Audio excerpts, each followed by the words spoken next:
Hi guys, magandang hapon sa inyong lahat. Ito, magsishare naman ako ng mga quills na mga gawa sa copper, mga 17th century. Ito guys, bago tayo magsimula, baka pwedeng i-like nyo ang ating video, like, subscribe. Malaking tulong sa aming mga content creator. Maraming salamat sa inyo lahat. At ito guys, umpisahan na natin ang ating collection.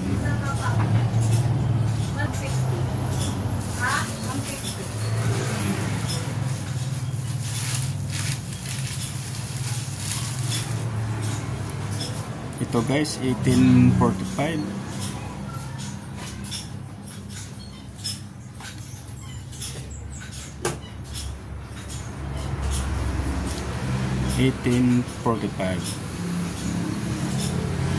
Sa likod niya, one scene.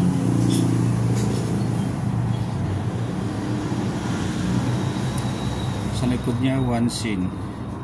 United States of America. Ito guys, gawa sa copper.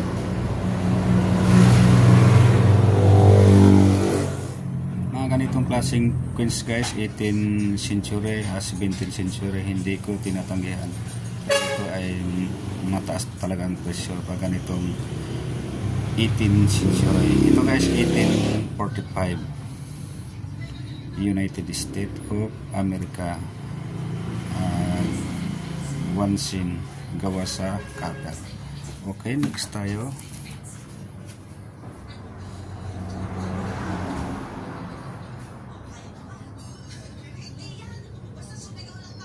Ito guys, 1787. Ito guys, nakikita nyo yung number sa baba, 1787.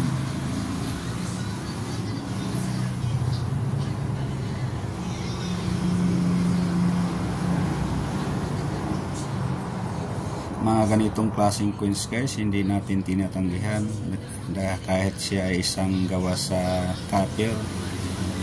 Binibili pa rin natin dahil alam natin na may value.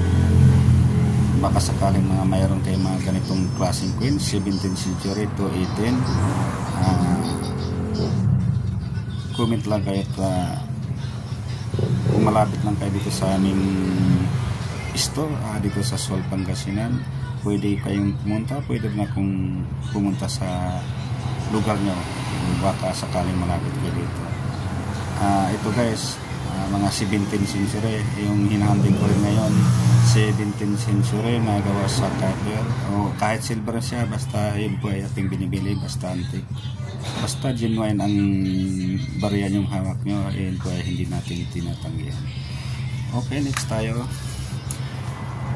Dito naman tayo sa Washington. Ito guys, 1791.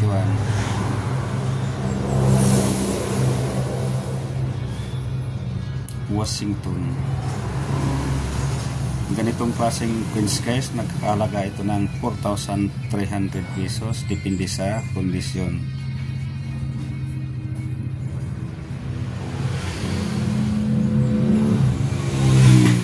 Guys, gawa sa copper. Washington, 1791.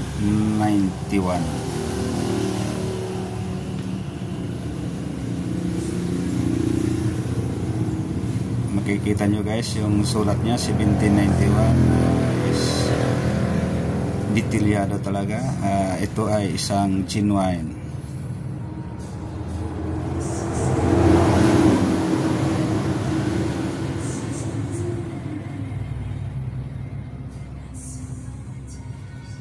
Ito guys, one scene. Malalaki siya, hindi kagaya yung una na one scene is yung 1845, mas maliit. Pero mayroon pang mga pagdating ng 19th century guys, palit ng palit yung mga gawa sa copper. Pero ito guys, 17th century, talagang malaki ang pagkagawa, pero parehang 1 sen. Ito guys, halos wala sa kalahati yung ano niya, yung laki niya. Ito guys naman 1 sen, 1 sen 1845. Ito naman 1 sen 1791.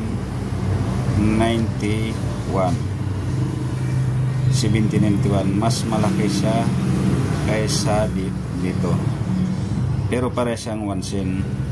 Pareha rin silang gawa sa copper,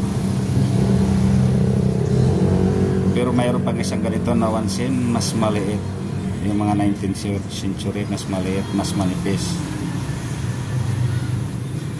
Nakikita nyo guys, 1 sen, United States of America. Pareha silang United States of America, mga gawa sa copper.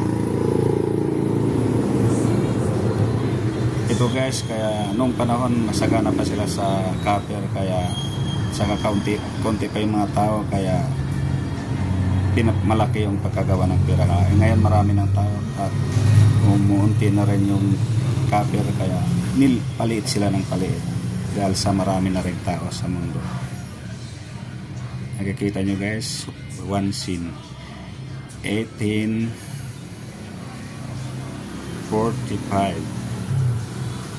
Ito namang isa 1 sen 1791.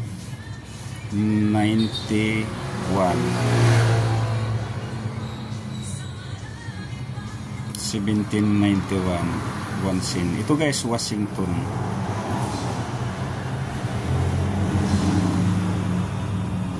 Masakaling mayroon man kayong ganito, ito guys, mataas ang value nito sa ngayon dahil ito ay bibira na lang.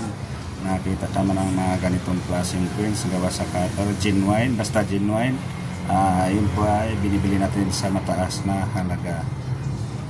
Okay, maraming salamat sa inyong panonood. Sana hindi kayo magsasawa sa panonood ng video ko. Maraming salamat sa inyong lahat.